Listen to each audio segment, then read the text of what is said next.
नमस्कार साथियों, स्वागत है आपका साइंस गैलेक्सी चैनल पर। अगर आप साइंस गैलेक्सी चैनल पर जो वर्ग 2 के वीडियो देख रहे हैं, तो यहाँ पर मैंने सारे वीडियो को ऑलरेडी डाल दिया गया है। इससे पहले और भी जो वीडियो हैं, जैसे आपका उसमें ऊष्मागतिकी के नियम आपको सारे मिलने वाले हैं, गैसों का अणुगति सिद्धांत वगैरह, ये सारी चीज़ें आपको वहाँ पर पहले से भी डाल दी गई हैं। तो अगर आपने वो वीडियो नहीं देखा तो आप प्ले लिस्ट में जाकर के पहले वो वीडियो ज़रूर देख लीजिएगा, ठीक है ना। आज देखिए यहाँ पर एक टॉपिक बचता है आंतरिक ऊर्जा वाला, ठीक है ना। तो देखो यहाँ पर हम उसी की बात करने वाले हैं, आंतरिक ऊर्जा वाले की। क्लियर। आंतरिक ऊर्जा वाला देखिए ये टॉपिक जो है, यहाँ पर इसके बारे में एक ना एक प्रश्न आपसे जरूर पूछा जाएगा कि आंतरिक ऊर्जा का कॉन्सेप्ट क्या रहा। तो देखो, आप देखें कि ऊष्मागतिकी में आप कोई भी प्रक्रम है, ऊष्मागतिकी का जो तंत्र है या प्रक्रम है, इसमें आप कोई भी पदार्थ देखें तो उसमें उसकी आंतरिक ऊर्जा होती है। उसके क्या होती है? आंतरिक ऊर्जा होती है। आंतरिक जो ऊर्जा होती है वो कोई एक प्रकार की ऊर्जा का नहीं कह सकते आप। कुल मिलाकर के वो कई ऊर्जाओं का योग होता है, कई ऊर्जाओं का योग होता है। और दूसरा क्या होता है कि ये जो होता है ये क्या है? एक अवस्था फलन है। जो क्या एक अवस्था फलन है जो तंत्र की प्रारंभिक और अंतिम अवस्थाओं पर डिपेंड करती है। साथ ही साथ ये जो मतलब जो पदार्थ की जो ऊर्जा है वो देखो किस किस पर डिपेंड करती है? आपकी ताप पर भी, ठीक है ना। इस पर ताप, दाब, आयतन और रासायनिक पदार्थ की प्रकृति पर, समझ पा रहे ना, किस पर निर्भर करेगी? ताप पर भी, टेम्परेचर पर मतलब प्रेशर पर, मतलब वॉल्यूम पर, और रासायनिक जो पदार्थ है उसकी प्रकृति पर भी ये निर्भर करती है, ठीक है। तो इसी वजह से ये आपका एक प्रकार का अवस्था फलन है। क्या है ये? अवस्था फलन है। देखो, चाहे आपका एंथैल्पी हो, समझ पा रहे ना, चाहे आपकी आंतरिक ऊर्जा हो, समझ पा रहे ना, आप समझ रहे, ये क्या है, चाहे आपकी एंट्रोपी हो, समझ रहे, आपकी चाहे गिब्स मुक्त ऊर्जा हो, इस सारे के सारे ये क्या है? आपके अवस्था फलन है। लेकिन अगर आप देखें ऊष्मा और जो डब्ल्यू कार्य, ऊष्मा और कार्य, ठीक है, ये क्या है आपके? ये आपके पथ फलन है। क्या है? आपके अवस्था पथ फलन है। क्या है? आपके पथ फलन है। क्लियर? हाँ, तो ये आपके क्या है? पथ फलन है। इसको विशेष रूप से आप याद रखिएगा, यहाँ से वो प्रश्न पूछ सकता है कि आंतरिक ऊर्जा अवस्था फलन है कि पथ फलन है। अब आप देखेंगे कि तो चलो, ये आंतरिक ऊर्जा एक प्रकार की ऊर्जा तो नहीं है, ये बहुत प्रकार की ऊर्जाओं का योग है। तो देखो, पहली जो ऊर्जा है स्थानांतरीय ऊर्जा, समझ पा रहे ना, कौन सी है? स्थानांतर मतलब ट्रांसडक्शन। और दूसरी क्या? घूर्णन ऊर्जा, मतलब ई आर, ई मतलब एनर्जी और आर मतलब रोटेशन से। कंपन ऊर्जा, तो ई माने एनर्जी और वी मतलब वाइब्रेशन। इलेक्ट्रॉनिक ऊर्जा, तो ई, और ई मतलब एनर्जी, और ई मतलब स्मॉल ई मतलब इलेक्ट्रॉन है।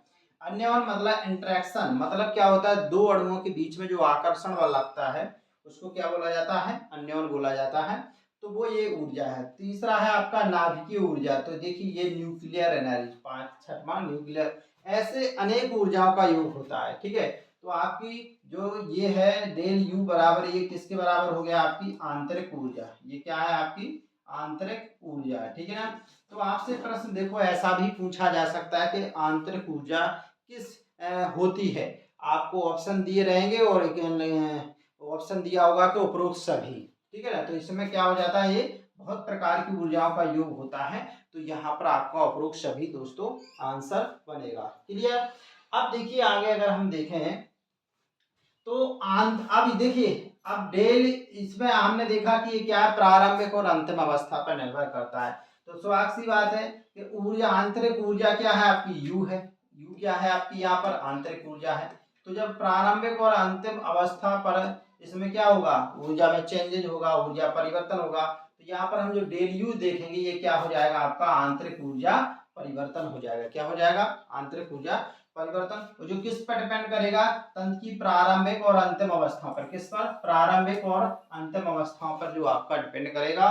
तो देखिए ये है डे आपका ये अंतिम अवस्था, और ये क्या है आपकी प्रारंभिक अवस्था। और डेल यू, ये क्या है आंतरिक ऊर्जा परिवर्तन है। यू क्या है ऊर्जा, आंतरिक ऊर्जा है, और डेल यू क्या है आंतरिक ऊर्जा परिवर्तन है। क्लियर हो गया होगा मेरे हिसाब से आपको।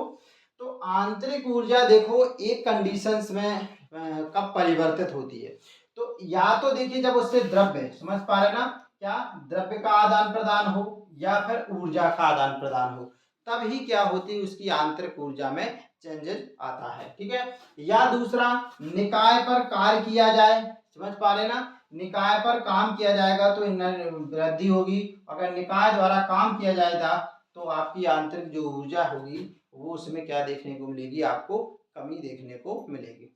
क्लियर। तो इस तरह से आपने ये देख लिया है आंतरिक ऊर्जा का कॉन्सेप्ट। यहाँ पर ये 16वीं इकाई जो है लगभग एक आध पूरा हमने कंप्लीट करा दिया है। इसके हम ऑब्जेक्टिव भी जब लाएंगे समय के हिसाब से, तो आप सारे चीज़ों को कॉन्सेप्ट को केवल देख के जाइए तो ऑल ओवर आपको समझ में क्या आया कि जो आंतरिक ऊर्जा होती है वो पदार्थ में कई प्रकार की ऊर्जाओं का योग होती है। समझ रहे। दूसरा ये किस पर डिपेंड करती है, ताप पर, दाब पर, आयतन पर और पदार्थ की प्रकृति पर निर्भर करती है। समझ पा रहे ना।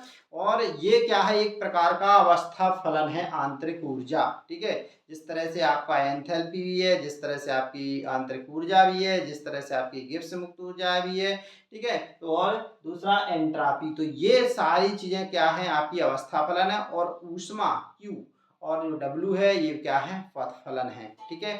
तो इस तरह से हम देखें कि ऊर्जा जो डेल U क्या है वो ऊर्जा परिवर्तन है जो प्रारंभिक और अंतिम अवस्था पर डिपेंड करता है। इस वजह से ही ये क्या है अवस्था फलन भी है।